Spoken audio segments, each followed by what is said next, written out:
Hi guys, this is Dan from Magic Pachinko Restorations with another short video of a vintage pachinko machine, toy bug, that I just finished restoring. Up until this point, it's now mid-May. I've had a number of weeks where I haven't had any customer machines to deal with, so fortunately for me, I've been able to go after some of the machines that I own and get them restored, which this one is. So this one is for sale. There's a couple more on the website. If you go to magicpachinkorestorations.com and look under pachinko machines, vintage pachinko machines for sale, you will see what is currently there.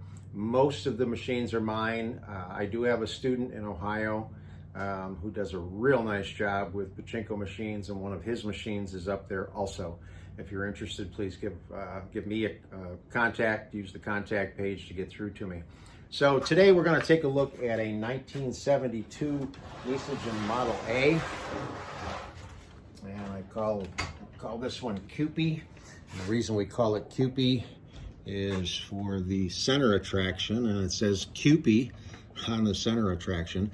This one is pretty cool. It has the Combat side attractions, and I'll explain how these work in just a minute. They're pretty unique. I've seen them before, but they're not certainly one of the more common attractions that Nishijin used. The pay pockets and the tulips and things like that were much more common. This particular machine must have had pachinko balls in it, fully loaded, and then sat for a long time in a moisture area. See if I can tip the camera down. If you look in the tray, I believe you can see it. All those dots that you see there, that's the result of a pachinko ball laying in there for a long time and rusting. And it just, it made a mess of this, some of the plastic, and even down here, it's very discolored by the rust. And unfortunately, I couldn't figure out how to get rid of it. It's clean. This machine is fully functional, but there are some parts of it that are still kind of ugly. If anybody's ever run into that before, please let me know. This was a full restoration, as all my machines. There's the original play field, the faded colors and substantial water staining. That's what happens with these machines from the 70s. They water stain pretty bad. Nice thing about having them restored is now this is vinyl. This is no longer susceptible to water damage. And of course, I also polyurethane all the wood on my machines when I do a restoration. You can see the really pretty red mahogany finish. This is red mahogany boards that make up the frame. And the feet, come on. The feet that I put on, I'm currently making the feet out of cherry. That's a pretty good view. So this has been all sanded, all polyurethane. Lately what I've been doing, and I like it, certainly would like some comments if you have a different opinion, but this is metal. The black parts are metal on the Nishijin Model A's, and they will, whatever they were made of, rusts and then discolors. They don't stay shiny like this little piece up here.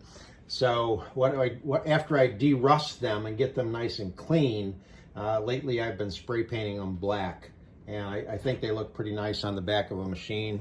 The anti-theft strip down here has been painted black. The lower tray down here, or the chute, has been painted black.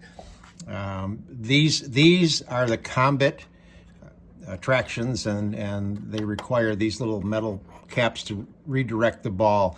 And again, when I turn a machine around, I'll explain how those actually work. So with the Model A, the way that you load these is pretty simple. There's two things you need to be aware of. One is the shut open switch right here. Up is shut, down is open, and what that refers to is the fingers that are in the, this is where the jackpot chamber is on Model A right here.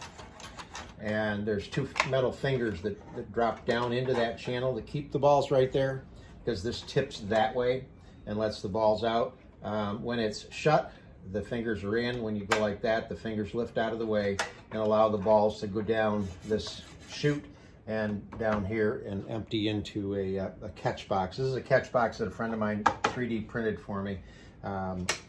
This is kind of unique. I only use it for testing purposes. You really don't need a catch box on a Model A.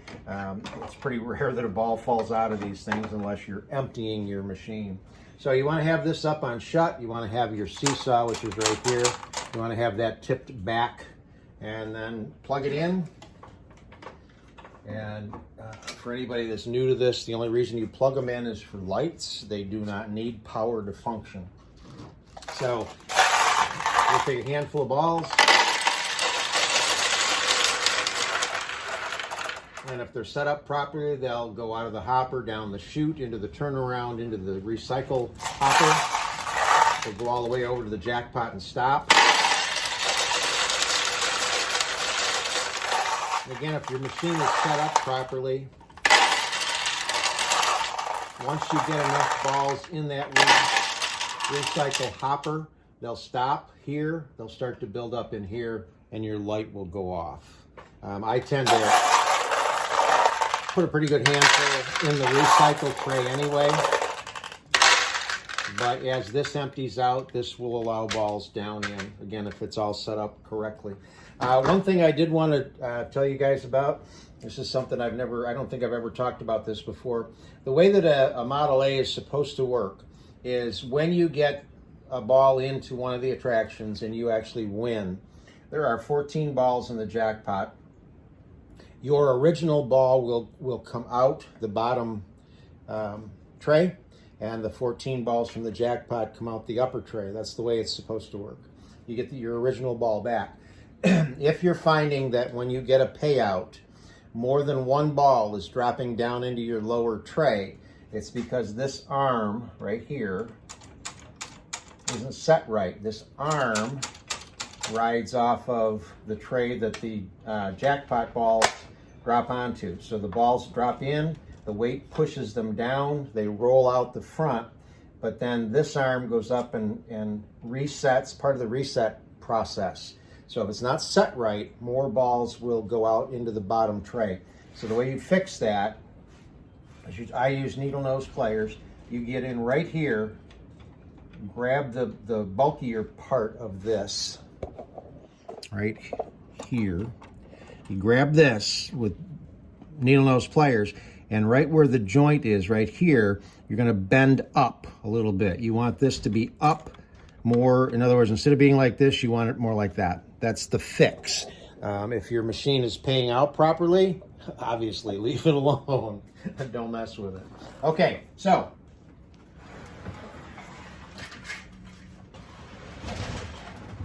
all right, let me explain how these combits work.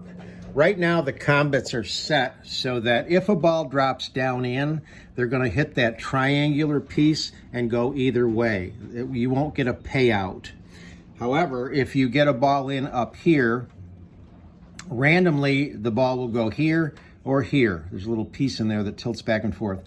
When the ball goes down the chute, it enters the backside of the combit attraction, and it will flip.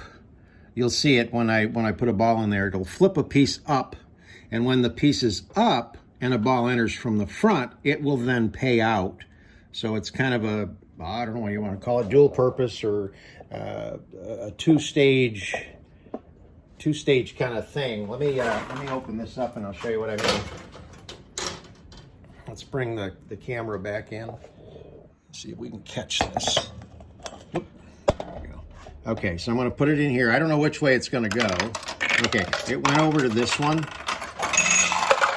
and you see the little pink thing right there. Well, now if a ball goes in from the top, it'll pay out.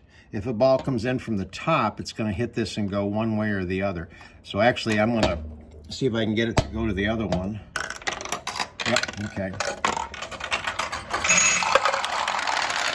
So these are now set so that they'll pay from the front of the machine rather than having to go into this, okay? All right, so let's watch this in action.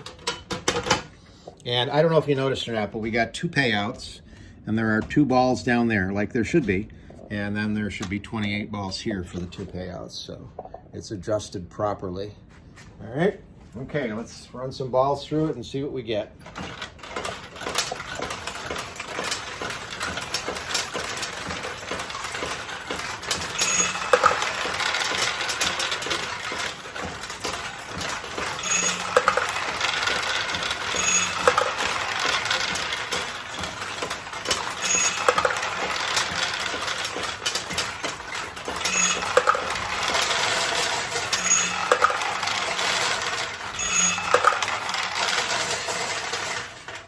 So that's the 1973 Cupie. You notice both of these are now set with the triangle because they got a win from the top. You'd have to get it in here to reset these. So again, 1973 Model A Nishijin. Hope you like it.